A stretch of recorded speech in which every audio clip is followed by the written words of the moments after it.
প্রেম সবসময় দুজন মানুষের মিলনের গল্প নয়। কখনো কখনো প্রেম মানে দুজন মানুষ আজীবন একে অপরকে মনে রেখেও একসাথে থাকতে না পারা। সময়, পরিস্থিতি আর ভাগ্য, এই তিনটা জিনিস একসাথে না মিললে সবচেয়ে গভীর ভালোবাসাও হেরে যায়। আজ যে গল্পটা শুনবে, এটা কোনো সিনেমা না, কোনো কল্পনা কাহিনীও না। এটা দুইটা মানুষের জীবন, অর্ণব আর মিথিলা। তারা একে অপরকে পেয়েছিল, কিন্তু রাখতে পারেনি। আর এই গল্পে তুমি হয়তো নিজের জীবনের কাউকে খুঁজে পাবে। সেদিন বিকেলটা অন্য দিনের মতো ছিল না। আকাশ কালো হয়েছিল, কলেজের করিডোরে হাওয়া ঢুকছিল, বৃষ্টির গন্ধে পুরো ক্যাম্পাস ভরে গিয়েছিল। অর্ণব লাইব্রেরির জানালার পাশে বসেছিল। তার সামনে খোলা একটা পুরনো বই, কিন্তু সে বই পড়ছিল না। সে বৃষ্টি দেখছিল। বৃষ্টির দিকে তাকিয়ে থাকতে থাকতে তার মনে হচ্ছিল জীবনে কিছু একটা আসতে চলেছে। ঠিক তখনই লাইব্রেরির দরজা ধীরে খুলল। টুপটাপ করে মেঝেতে জল পড়ার শব্দ হলো। একটা মেয়ে ঢুকলো। ভিজে চুল, হালকা নীল সালোয়ার, হাতে ভেজা নোটবুক। মেয়েটা একটু হাঁপাচ্ছিল। মনে হচ্ছিল দৌড়ে এসেছে বৃষ্টি থেকে বাঁচতে। সে চারদিকে তাকালো, তারপর সরাসরি অর্ণবের টেবিলের সামনে এসে দাঁড়ালো। এক্সকিউজ মি, গীতাঞ্জলি বইটা আছে? অর্ণব প্রথমবার তার চোখের দিকে তাকালো, আর সেই মুহূর্তে সে বুঝলো তার জীবনটা আর আগের মতো থাকবে না। কারণ মেয়েটার চোখে অদ্ভুত শান্তি ছিল, যেন বৃষ্টির মধ্যে একটা আলোর রেখা। অর্ণব বইটা এগিয়ে দিল। আমার, কিন্তু নিতে পারো।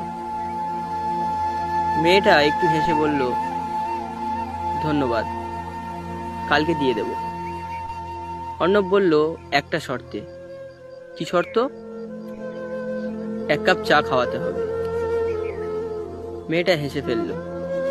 সেই হাসিটা অর্ণবের জীবনের প্রথম ভুল হয়ে গেল, কারণ সেই হাসিতেই সে আটকে গেল চিরদিনের জন্য। আমি মিথিলা, অর্ণব। সেদিন বৃষ্টি থামেনি, কিন্তু তাদের গল্প শুরু হয়ে গিয়েছিল। পরের দিন চায়ের দোকানে তাদের প্রথম বসা। ছোট্ট টিনের দোকান, চায়ের কাপে ধোঁয়া উঠছে, চারদিকে বৃষ্টির শব্দ। মিথিলা বলল, তুমি এত চুপচাপ কেন? অর্ণব বলল, আমি মানুষের কথা শুনতে ভালোবাসি। আর আমার? তোমার কথা একটু বেশি। সেদিন তারা আধা ঘন্টা বসেছিল, কিন্তু মনে হয়েছিল অনেক দিনের পরিচয়। তারপর শুরু হলো প্রতিদিন দেখা, ক্যান্টিন, লাইব্রেরি, বটগাছের নিচে বসা। ধীরে ধীরে তারা একে অপরের অভ্যাস হয়ে গেল। রাতে ফোন, ঘন্টার পর ঘন্টা কথা। ঘুম পেয়ে গেলেও কেউ কল কাটতো না। একদিন মিথিলা বলল, আমি ডাক্তার হব, গ্রামের মানুষদের চিকিৎসা করব। অর্ণব বলল, আমি লেখক হব, আর তোমাকে নিয়ে বই লিখব। মিথিলা হেসে বলল, তাহলে আমি তোমার গল্পের নায়িকা। অর্ণব খুব আস্তে বলল, তুমি শুধু নায়িকা না, তুমি পুরো গল্প। সেই দিনই তারা বুঝেছিল তারা শুধু বন্ধু নেই, দিনগুলো দ্রুত কেটে যাচ্ছিল। ক্লাস, ক্যান্টিন, লাইব্রেরি সবকিছুতেই এখন অর্ণব আর মিথিলা একসাথে। কলেজে সবাই তাদের চিনতো, কেউ বলতো বন্ধু, কেউ বলতো কিছু একটা আছে,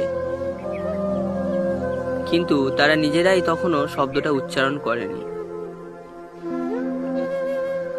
এক বিকেলে কলেজ ছুটি হলো একটু তাড়াতাড়ি।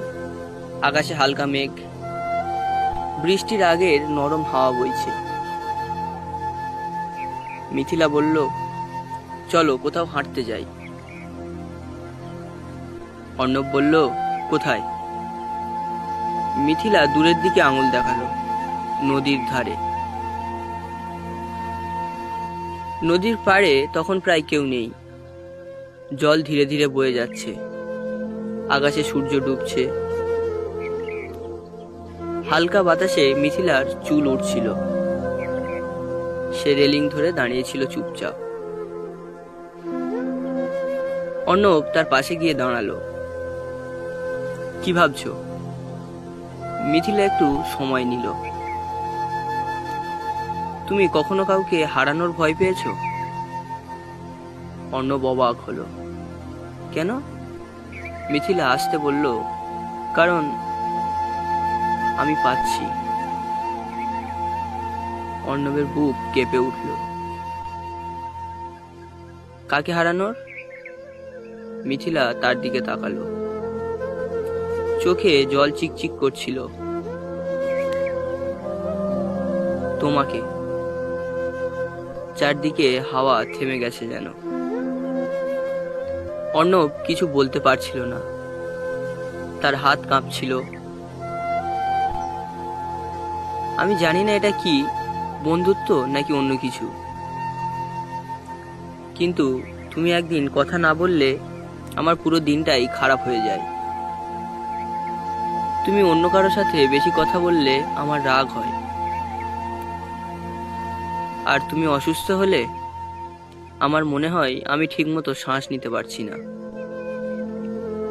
মিথিলা চোখ নামিয়ে বলল, অর্ণব, আমি তোমাকে ভালোবাসি। অর্ণব স্থির হয়ে দাঁড়িয়েছিল। তার জীবনে সে অনেক কথা ভেবেছিল বলবে, কিন্তু এই মুহূর্তে সব ভুলে গেছে। সে ধীরে মিথিলার হাত ধরল। আমি আগে বলতে পারিনি, কারণ আমি ভয় পেতাম তুমি যদি দূরে চলে যাও। অর্ণব বলল, আমি তোমাকে ভালোবাসি। প্রথম দিন লাইব্রেরিতে দেখার পর থেকেই মিথিলার চোখ বেয়ে জল পড়ল। সে হেসে কাঁদছিল। হঠাৎ হালকা বৃষ্টি শুরু হলো। আকাশের ছোট ছোট ফোঁটা তাদের উপর পড়তে লাগলো। মিথিলা বলল, দেখো, বৃষ্টি আবার আমাদের সাথে। অর্ণব খুব আস্তে তার কপালে ঠোঁট ছোঁয়ালো। এটাই ছিল তাদের প্রথম স্পর্শ, প্রথম স্বীকারোক্তি, প্রথম প্রেম। সেদিন তারা নদীর ধারে বসে অনেকক্ষণ কথা বলেছিল। স্বপ্নের কথা, ভবিষ্যতের কথা, একসাথে থাকার কথা। মিথিলা বলল, আমরা কখনো আলাদা হব না, ঠিক? অর্ণব তার হাত শক্ত করে ধরল। যাই হোক, আমি তোমাকে ছাড়ব না। তারা আঙুলে আঙুল জড়িয়ে আকাশের দিকে তাকালো। সেদিন তারা বুঝতে পারেনি ভাগ্য ঠিক তখনই তাদের প্রতিজ্ঞা শুনে চুপচাপ হাসছিল। কারণ সব প্রতিজ্ঞা পূরণ হয় না। কলেজের শেষ দিন। ক্যাম্পাসে সবাই ছবি তুলছে, হাসছে, বিদায় নিচ্ছে। কিন্তু অর্ণব আর মিথিলা হাসছিল না, কারণ তারা জানতো আজকের পর সবকিছু আর আগের মতো থাকবে না। মিথিলার হাতে মেডিকেল কলেজের অ্যাডমিশন লেটার, দিল্লি। অর্ণবের হাতে চাকরির ইমেল, কলকাতা। একই আকাশের নিচে থেকেও এখন তারা আলাদা শহরে যাবে। স্টেশনে মানুষের ভিড়, ট্রেনের হুইসেল, চাওয়ালার ডাক।